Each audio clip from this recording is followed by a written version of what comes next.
오늘은 잠언 11장 1절에서 3절 말씀으로 정직한 자와 사악한 자라는 제목으로 말씀을 전하겠습니다. 오늘 본문은 하나님 앞에 정직한 자와 그리고 사악한 자의 그 차이점과 또 그 차이로 인한 결과에 대해 우리에게 교훈하고 있습니다. 오늘 본문 1절에 보면 속이는 저울은 여호와께서 미워하시나 공평한 추는 그가 기뻐하시느니라 라고 말씀합니다. 공평한 추는 하나님께서 율법에 정하신 하나님의 뜻입니다. 신명기 25장 13절에서 15절 말씀을 보면 너는 내 주머니에 두 종류의 저울추 곧 큰 것과 작은 것을 넣지 말 것이며 내 집에 두 종류의 되 곧 큰 것과 작은 것을 두지 말 것이요 오직 온전하고 공정한 저울추를 두며 온전하고 공정한 되를 둘 것이라. 그리하면 내 하나님 여호와께서 내게 주시는 땅에서 내 날이 길리라 라고 말씀합니다. 이처럼 하나님께서는 모든 일에 있어서 정당하고 공평하게 할 것을 명령하셨습니다. 그러나 이스라엘 백성은 속이는 저울을 사용하였고 이에 대해 선지자 아모스는 그들이 에바를 작게 하여 세계를 크게 하며 거짓 저울로 속이고자 한다라고 아모스 8장 5절에 말씀하고 있습니다. 오늘날도 세상에는 불량 재료 사용, 또 원산지 속임, 또 가짜 상표, 허위 과장 광고 등 속여서 돈을 버는 죄악된 행위가 너무 많이 있습니다. 이처럼 지금도 많은 사람들은 공평하지 못한 저울과 추로 사람들을 속이고 또 속으며 살고 있습니다. 그리고 이 중에는 전에 이스라엘 백성과 같이 현재 예수 믿어 하나님의 자녀가 된 사람도 있을 것입니다. 이들이 이렇게 하나님의 율법을 어겨 불의한 재물을 쌓는 것은 하나님을 두려워하지 않는 이들의 교만 때문입니다. 교만은 하나님을 무시하고 자신을 높이는 것이며 이러한 자를 성경은 망령된 자라고 말씀하고 있습니다. 잠언 21장 24절에 무례하고 교만한 자를 이름하여 망령된 자라 하나니 이는 넘치는 교만으로 행함이니라 라고 교훈합니다. 이처럼 사람과 하나님을 속이며 또 하나님 앞에 무례히 행하는 자는 망령된 자며 이러한 자를 하나님은 오늘 본문 1절에 미워하신다라고 말씀합니다. 그리고 이러한 교만한 자에게 오늘 본문 2절은 욕이 뒤따를 것이다 라고 교훈합니다. 또 이러한 자를 3절은 사악한 자 이렇게 말씀하고 있습니다. 사악한 자라는 이 히브리어 바가드는 속인다는 뜻과 또 범죄하게 하다는 뜻, 그리고 믿지 못하게 하다, 또 배신적 행위를 하다라는 뜻이 있습니다. 이를 종합해 보면 여러분은 무엇이 떠오릅니까? 속이는 것, 범죄하게 하는 것, 믿지 못하게 하는 것, 무엇인가를 배신하게 만드는 것, 이것을 종합해 보면 떠오르는 단어가 있습니까? 저는 이 단어를 딱 생각할 때 이건 교만으로 인해 타락한 마귀다, 사탄이다 라는 것이 바로 떠올랐습니다. 교만은 마귀의 죄이며 그는 하나님의 원수이며 성도의 대적자입니다. 디모데전서 3장 6절에 새로 입교한 자도 말지니 교만하여져서 마귀를 정죄하는 그 정죄에 빠질까 함이다 라고 말씀하고 있습니다. 이처럼 마귀는 교만으로 인해 마귀가 되었고 에덴 동산에서 아담과 하와를 속여 하나님을 믿지 못하고 범죄하게 해서 하나님을 배반하도록 만들었습니다. 이를 오늘 본문 3절은 사악한 자의 패역이다 라고 말씀하며 그 결국은 자신을 멸망하게 만들 뿐이다 라고 교훈하고 있습니다. 패역이라는 이 원어 세레프는 왜곡시키다, 무엇인가를 삐뚤어지게 말하다, 어떠한 삐뚤어진 행동을 말하는 것입니다. 마귀는 지금도 이 패역한 행동, 무엇인가를 왜곡시키고 무엇인가를 삐뚤어지게 말하는 그 행동을 통해 우는 사자와 같이 두루다니며 삼킬 자를 찾고 있고 또 그들을 삼키고 있습니다. 아담과 하와를 삼켰던 그 방식 그대로 지금도 이 사악한 자는 달콤한 거짓말로 수많은 사람들을 망하게 하며 할 수만 있다면 성도까지도 무너뜨리려 하고 있습니다. 그러나 그 마귀 사탄은 결국 지옥불에 던지울 것입니다. 계시록 20장 10절에 또 그들을 미혹하는 마귀가 불과 유황못에 던져지니 거기는 그 짐승과 거짓 선지자도 있어 세세토록 밤낮 괴로움을 받으리라 라고 말씀합니다.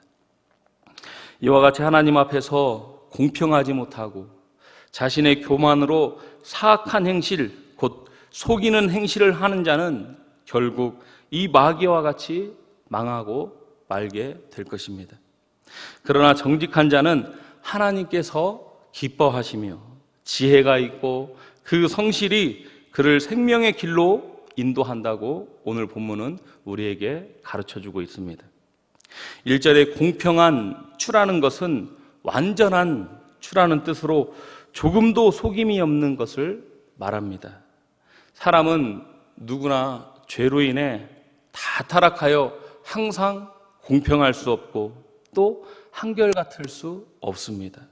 그렇기에 우리의 모든 행위는 다 하나님 앞에 하나님께서 미워하시는 행동들 뿐입니다. 잠언 20장 10절에 한결같지 않은 추와 또 한결같지 않은 되는 다 여호와께서 미워하시는 것이니라는 이 말씀처럼 우리는 날마다 또 매 순간마다 하나님 앞에 거짓된 추와 저울로 하나님 앞에 죄를 짓고 또 미움을 살 수밖에 없는 아주 교만한 존재들입니다. 그러나 우리 구주 예수 그리스도께서는 한결같은 저울과 추로 사람과 하나님 앞에 정직하고 또 공의로워 죄를 알지도 못하시는 분이셨습니다. 고린도후서 5장 21절에 하나님이 죄를 알지도 못하신 이를 우리를 대신하여 죄로 삼으신 것은 우리로 하여금 그 안에서 하나님의 의가 되게 하려 하심이라.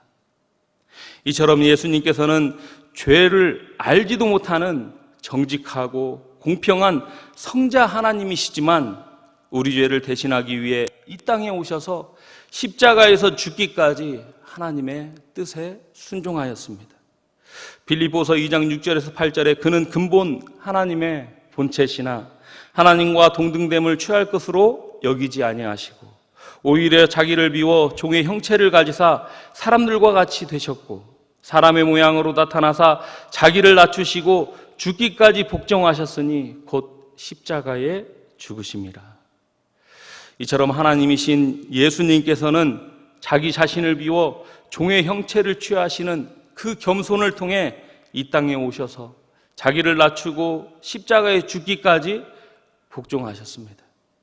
이 예수님만이 하나님 앞에 공평한 저울과 공평한 추이며 이 예수님만이 지혜이시고 또 이 예수님만이 정직한 자의 성실로 자신과 우리를 생명으로 인도할 수 있습니다. 마귀의 사악함과 패역에 모든 사람들은 다 망하였지만 오직 예수님만이 그 마귀를 물리치신 하나님의 아들이십니다. 여러 가지 마귀의 시험을 그의 지혜로 이기신 그 예수님께서 우리에게 이렇게 말씀하십니다. 마태복음 11장 28절에서 29절에 수고하고 무거운 짐진 자들아 다 내게로 오라. 내가 너희를 쉬게 하리라. 나는 마음이 온유하고 겸손하니 나의 멍에를 메고 내게 배우라. 그리하면 너희 마음이 쉼을 얻으리라. 우리는 하나님 앞에 공평하지 못하고 또 정직하지 못하며 겸손하지 못하고 성실하지 못한 교만하고 사악한 자들입니다. 그렇게 우리는 모두 다 그 사악의 결과인 멸망으로 갈 수밖에 없는 그러한 사람들입니다. 그러나 우리 예수님께서는 이 모든 것을 다 이루셨습니다. 우리는 그 예수님께 나아가면 오늘 본문 3절에 정직한 자의 성실은 자기를 인도한다는 이 말씀과 같이 참 평안과 안식과 생명을 얻게 될 것입니다. 또 이를 통해 하나님의 기쁨이 될 것입니다.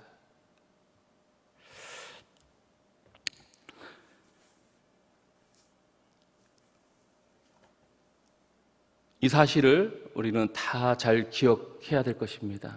우리는 항상 하나님 앞에 사악한 자들로 하나님 앞에 정직하지 못하지만 우리 예수님께서는 죄가 없으신 분으로 하나님의 말씀, 하나님의 율법을 십자가에 죽기까지 다 이루신 그 하나님이십니다.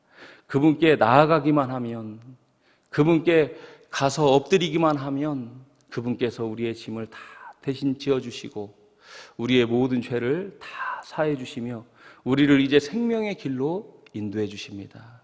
오늘 하루도 그 예수님 앞에 나아가 그의 겸손과 온유를 배우며 예수님을 닮아가는 우리 동국교회 모든 사랑하는 권속들 다 되기를 주의 이름으로 축복합니다. 말씀을 생각하며 기도하겠습니다. 우리는 다 교만하고 사악합니다. 하나님께서 원하시는 것은 공정하고 완전한 주입니다. 흠이 없는, 항상 한결같이 항상 정직한 것을 하나님께서 우리에게 요구하십니다.